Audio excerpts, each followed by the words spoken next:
What is going on, everyone? So yesterday I went over the hero updates to the PTR. Link in the description if you haven't seen that video. Definitely would recommend it. I do side-by-side comparisons of the different changes. Check it out if you haven't already. In this video, I'll be going over everything else in the patch. So first and foremost, there are now static cameras that are supported in spectator mode. I couldn't for the life of me figure out how to actually use them, so good luck trying. But they will be extremely useful if you can figure it out if you want awesome camera angles. Now there's two big changes to custom games. First and foremost, you can now change the team names. Those can be edited pretty simply. And the second big change for custom games is the new pause feature. Having a pause feature is rather important for any competitive match, especially when the match is hosted online and someone drops out due to connection problem. So this will give the disconnected person time to come back without the game still playing.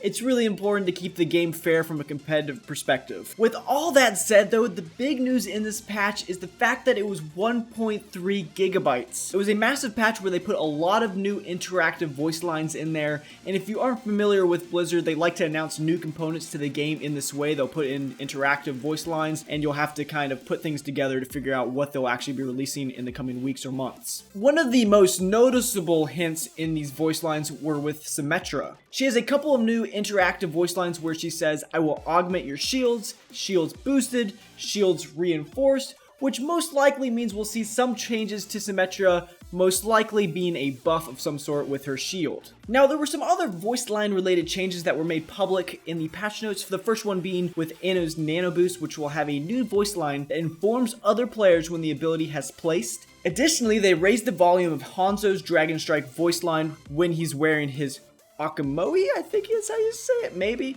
or the Lone Wolf legendary skins. Now, the bigger news with this 1.3 gigabyte-ish size patch is Sombra. Sombra has been talked about since people saw her in the original Overwatch release trailer. If you don't know, here's the image on screen now. You can basically see what Sombra looks like. So we've known about Sombra since the beginning, and more recently the Overwatch team has been hinting about the release of this hero for around 2 months now, and with BlizzCon in about 2 weeks, this can only mean one thing. They will likely be releasing Sombra and potentially new skins by November 5th. So these next couple of weeks are going to be extremely exciting if you are in the Overwatch community. New heroes, new skins, also the first ever regional esports tournament for Overwatch starting October 7th. So much stuff to look forward to. Anyways guys, that is all for this video. For more updates on Overwatch news, make sure you hit that subscribe button. I do a lot of these type of videos, so if you watched to this point, you might as well subscribe. I'm going to be doing many more of these, keeping you guys up to date with Overwatch related news.